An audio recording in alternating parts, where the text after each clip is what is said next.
Turbine कैसे काम करता है और इससे बिजली कैसे बनाई जाती है, क्योंकि हम आपको कोयले से बनाए जाने वाले बिजली के बारे में कंप्लीट समझा दिए थे। अब ये विंड टरबाइन से बिजली कैसे बनाया जाता है, इसमें दो चीजें समझना ज्यादा जरूरी है। पहला कि ये विंड टरबाइन बनता कैसे, और दूसरा ये विंड टरबाइन काम कैसे करता है, क्योंकि इसमें दोनों चैलेंजिंग काम है। इसे उतनी ऊंचाई पर बनाना, जितना ऊंचाई कुतुब मीनार की है ना, उससे ज्यादा ही ऊंचाई ये होते हैं सब, ये विंड टरबाइन। तो इसको बनाने के लिए कई सारे इंस्ट्रूमेंट्स की जरूरत होती है, जिसमें सबसे पहला होता है इसका बेस फाउंडेशन, जिसे हम टावर कहते हैं। इस टावर को हम लोग कई शेप में, कई सेक्शंस में बनाते हैं, जैसे टुकड़े टुकड़े में रख के इसके ऊपर ऐसे और उसे कस दिया जाता है, जिससे कि ये बन सके। जैसे आप देख रहे हैं एक पूरा सॉलिड नहीं रहता, उतना सॉलिड हो जाएगा तो फिर इसे बनाने में काफी ज्यादा कंक्रीट लगेंगे और बहुत ज्यादा वेट बढ़ जाएगा।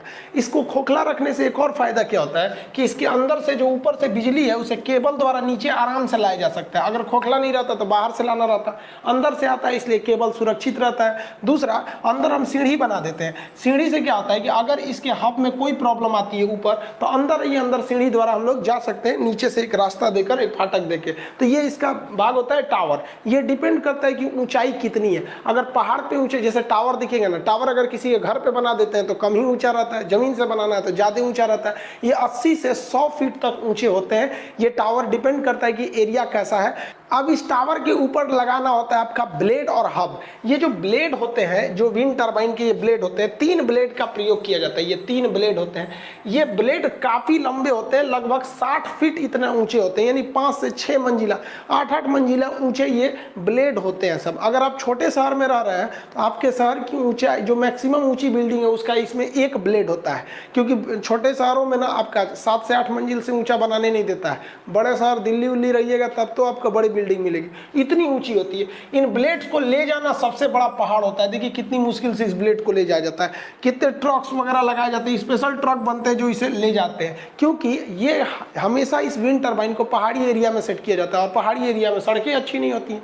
ये ब्लेड्स जो होते हैं, इनको जहां लगाया जाता है उसको हम लोग बोलते हैं रोटर। इसे कई लोग रोटर हब भी बोलते हैं, टेक्निकल भाषा में इसे रोटर हब कहा जाता है। तो जहां ये सेट होते हैं इसे कहते हैं रोटर हब। तो जिसे हम कंप्लीट कलर कर दिए हैं, ये हो गया रोटर हब, और इसमें लगा हुआ है आपका ब्लेड्स लगे हुए हैं। ये ब्लेड घूमेंगे तो क्या होगा, बिजली बनेगा। लेकिन इस ब्लेड के सामने एक समस्या, ब्लेड धीमे घूमते हैं, कभी हवा आएगी, कभी तेज आएगी, कभी हवा का डायरेक्शन बदल जाएगा। ये सब चीजें भी इसमें बहुत ज्यादा मायने रखती है। इस ब्लेड को सेट करने के लिए 2 अलग अलग तरीके आते हैं। एक होता है कि आप इसका पहले ये वाला पोर्शन को, आपको पूरा नेकल का पार्ट जो होता है पीछे का, इसको लगा लीजिए और इसमें एक रोटर हब लगा दीजिए, उसमें एक एक ब्लेड को ऐसे क्रेन से ले आके फिट कीजिए।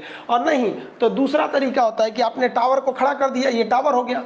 जो इसका सबसे पूरी मशीन होती है, उस मशीन को हम लोग रखते हैं जिस बॉडी के अंदर, उसे हम लोग नेकल्स कहते हैं। इसमें क्या किए, इसको आप खड़ा कर लिए और जमीन पर आपने रोटर हब लगा दिया और इसमें तीनों ब्लेडों को जोड़ दिया और एक साथ हैवी क्रेन ले आके इसको कस सकते हैं। तो ये कई टाइप से होते हैं, इसके असेंबली होता है, डिपेंड करता है कितना वेट है, एरिया कैसा, उस हिसाब से इसे बनाया जाता है। इसका जो सबसे मेन पार्ट होता है वो इसका नेकल वाला पार्ट होता है।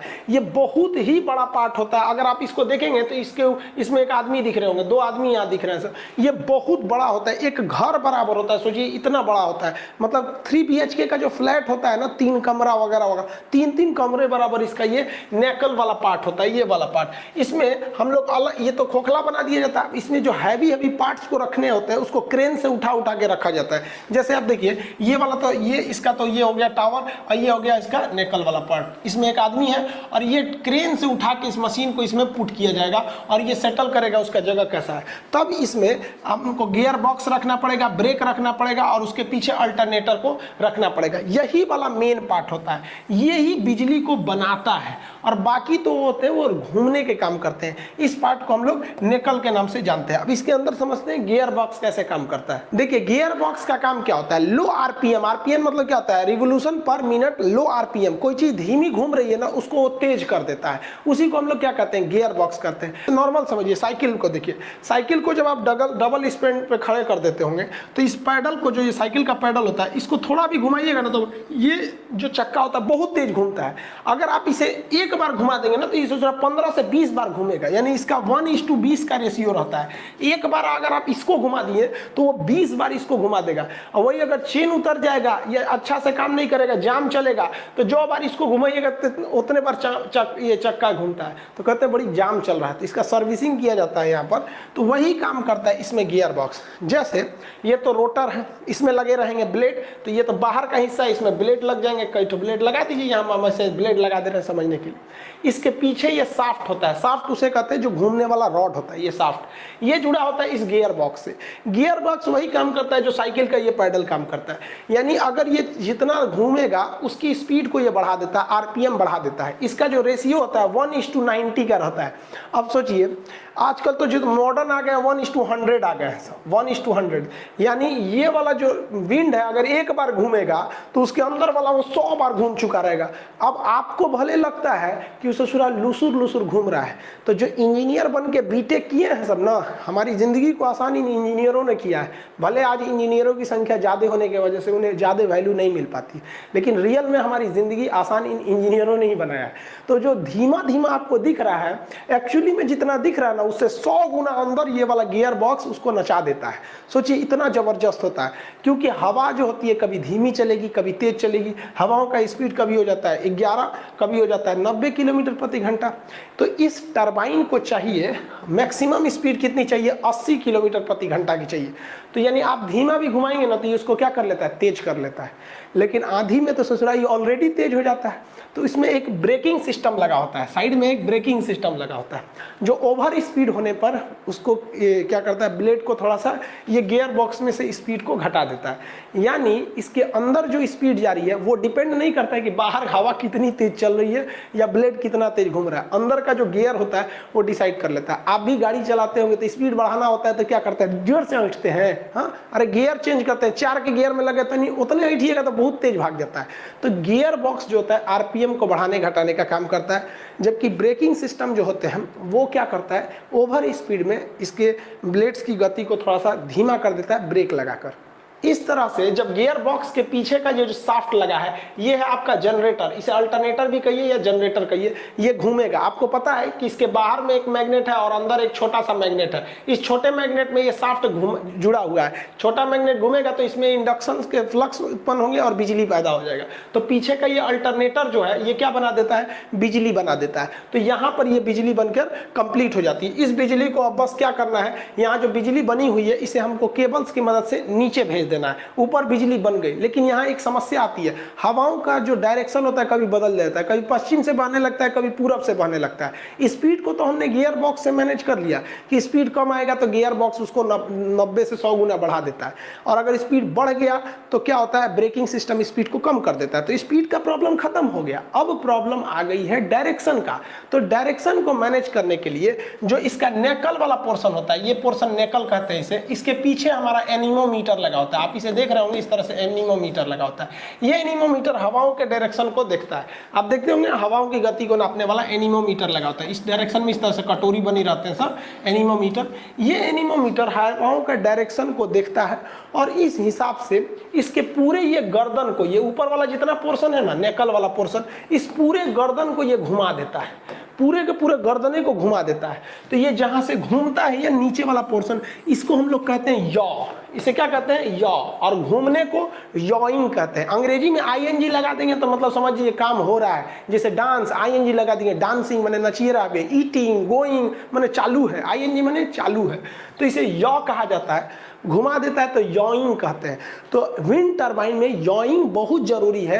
यॉइंग जो होता है इस नेकल वाले पार्ट से और टावर के बीच में यहीं पे यॉ कर जाता है। यॉ करने से पूरा समझिए तो इसका गर्दन घूम जाता है ऐसे से, ये डायरेक्शन से। तो जिस डायरेक्शन में हवा आएगा, ऊपर स्थित इसका जो एनीमोमीटर है, ये वाला एनीमोमीटर बता देगा कि भैया हवा का डायरेक्शन इधर है, तो टावर वैसे ही खड़ा रहेगा। ऊपर का जितना सेक्शन देख रहे हैं, ये वाला पूरा का पूरा पोर्शन ये घूम जाएगा हवाओं के डायरेक्शन में और खूब बेहतरीन ढंग से ये नचेगा। इसलिए डायरेक्शन कुछ भी हो, स्पीड कुछ भी हो, ये आराम से घूम सकता है। इसको बस हवा चाहिए, इसलिए इसे समुद्र के किनारे या पहाड़ी एरिया में सेट करते हैं। इसे सेट करना काफ़ी कॉस्टली होता है। देख रहे हैं कितना तामझाम है। और एक दो नहीं लगाया जाता है, 200-300 लगा दिया जाता है ताकि इससे बिजली पैदा हो। अब इससे बिजली क्या होगा, पीछे के अल्टरनेटर में बिजली पैदा हो जाएगी। अब ये जो बिजली पैदा हुई है यहाँ पर, इसे केबल्स की मदद से देखिए नीचे लाया जाता है। केबल्स की मदद से नीचे लाया जाता है। और जब ये टावर से नीचे आ जाते हैं तो नीचे एक जनरेटर होता है जो इसके ट्रांसफार्मर होता है जो इसके वोल्टेज को बढ़ा देता है। अब ये जितने भी टावर हैं सब अपनी बिजली को नीचे भेज देते हैं सब, और एक मेन केबल से मदद से इसे हम लोग भेज देते हैं पावर सब स्टेशन में। सब स्टेशन में इस बिजली को कनेक्ट करके इसे बिजली ग्रिड पर भेज दिया जाता है। आपको एक वीडियो में हम बिजली का ग्रिड बता चुके हैं, डिस्ट्रीब्यूशन लाइन समझा चुके हैं, सब स्टेशन का कंप्लीट चीज समझा दिए हैं, साथ ही ये भी बता दिए थे कि कोयले से बिजली कैसे बनती है बॉयलर की मदद से। यहाँ आप देख लिए कि कैसे बिजली इसके मदद से बनती है। वोल्टेज फ्लक्चुएट ही नहीं करेगा क्योंकि जो गियर है वो स्पीड सेम रखता है, इसलिए बिजली भी सेम आती है। अगर वोल्टेज कम भी ज़्यादा हुआ तो नीचे में क्या लगा हुआ है, ट्रांसफार्मर, और यहाँ जाइएगा तो यहाँ पे भी ऑलरेडी ट्रांसफार्मर लगा रहेगा, मतलब सेम फ्रीक्वेंसी पर आपको ग्रिड पर लगाकर भेज दिया जाता है। और इस प्रकार हम लोग विंड टर्बाइन की मदद से बिजली बना लेते हैं। इसकी सबसे बड़ी खराबी यही होती है कि बहुत ज़्यादा कॉस्टली होता है, और दूसरा इसे हर जगह इंप्लीमेंट में नहीं लिया जा सकता है। यूपी, बिहार या नॉर्थ इंडिया में कम यूज होते हैं, लेकिन वही पहाड़ी एरिया में जाएंगे, हिमाचल प्रदेश या फिर कोस्टल एरिया में, वहाँ इसका ज़्यादा यूज होता है। इससे कई सारे लॉस भी होते हैं, लेकिन लॉस उतना ज़्यादा नहीं है क्योंकि ये पर्यावरण प्रदूषण को बहुत ज़्यादा बचा देता है। अब कुछ पर्यावरणविद कहते हैं कि इससे पक्षी मर जाते हैं। अरे भाई साहब, अब सबको लेके चलिएगा तो कहाँ से होगा। कल हम गाड़ी चला रहे थे तो गाड़ी के आगे एक तो पक्षी चला आया, उसके शीशे से टकरा के मर गया, तो उसके लिए क्या आप हमें जिम्मेदार कहिएगा? नहीं ना, कोई जानबूझ के थोड़ी करता है। तो ये पक्षी भी कुछ टकरा के मर जाते हैं। तो कुछ लोग कहते हैं कि पक्षी को बचाने के लिए विंड टर्बाइन बंद कर दीजिए। अरे भैया, इसको बंद करेंगे तो कोयला से बिजली बनाएंगे तो प्रदूषण से हम लोग मर जाएंगे। 100% कोई भी चीज अच्छी नहीं होती, कुछ ना कुछ तो साइड इफेक्ट पड़ते हैं। दूसरा कि इसमें कभी स्पीड ज़्यादा हो जाता है, ब्रेकिंग सिस्टम काम नहीं करता है तो आग लग जाते हैं। और विंड टर्बाइन जो ब्लेड होता है ये भी तो अंदर से खोखला ही होता है, और ये टावर भी खोखले होते हैं। कभी कभी टावर में टूट जाता है या फिर विंड टर्बाइन में टूट जाता है, तो टूटने के बाद फिर उसे मेंटेनेंस में काफ़ी लंबा खर्च आते हैं। खैर जो भी हो, हम लोग जो पानी से बिजली बनाते हैं और जो हवा से बिजली बनाते हैं, इसमें वन टाइम इन्वेस्टमेंट है। इसके बाद बस हल्का फुल्का टूट गया तो मेंटेनेंस की जरूरत है, और हमें फ्री में बिजली मिलते रहती है आराम से। इसके लिए हमें कोई पर्यावरण को प्रदूषण की जरूरत नहीं, इसलिए इसे हम लोग इको फ्रेंडली कहते हैं या नवीकरणीय के नाम से जानते हैं। ये बहुत जरूरी है ताकि आने वाली भविष्य को हम एक अच्छा पर्यावरण दे सके। हम आपको कोयले से बिजली बता दिए थे, उसका डिस्क्रिप्शन में लिंक डाल देंगे, और ये हम हवा से बिजली बनाना आपको बता दिए। आगे आप कहेंगे तो हम बिजली पानी से कैसे बनती है उसको समझा देंगे, फिर परमाणु बिजली घर से कैसे चलती है उसको समझा देंगे। गैस से जो बिजली बनती है सेम वैसे ही बनती है जैसे कोयले से बनती है, बस जहाँ कोयला डाला जाता है वहाँ गैस डाल दिया, तो वो दोनों सेम ही है सब, बस कोयला की जगह पे गैस कर देना। आई होप आप इसे समझ गए होंगे, और आप सब लोग को बहुत बहुत दिल से धन्यवाद। आप लोगों ने एजुकेशन चैनल को आज 3 मिलियन पहुँचा दिया। भाई जून में 1 लाख भी नहीं था ये चैनल, और आज अक्टूबर में 3 मिलियन हो गया। गजब हाल है, बहुत खुशी हुआ। पता है, हम फ्लाइट से आ रहे थे, थोड़ा तबीयत ठीक नहीं था तो गए थे दिल्ली वगैरह, तो वहाँ पर हम देखें, हम मास्क लगाए हुए थे, तो मास्क से तो कोई दिक्कत नहीं है, चेहरा पहचान में नहीं आता है, तो हम बोले ना तो बस आवाज़ से पहचान में आ गया। तो उसमें स्पाइस जेट की फ़्लाइट थी, उसमें एयर होस्टेस कह रही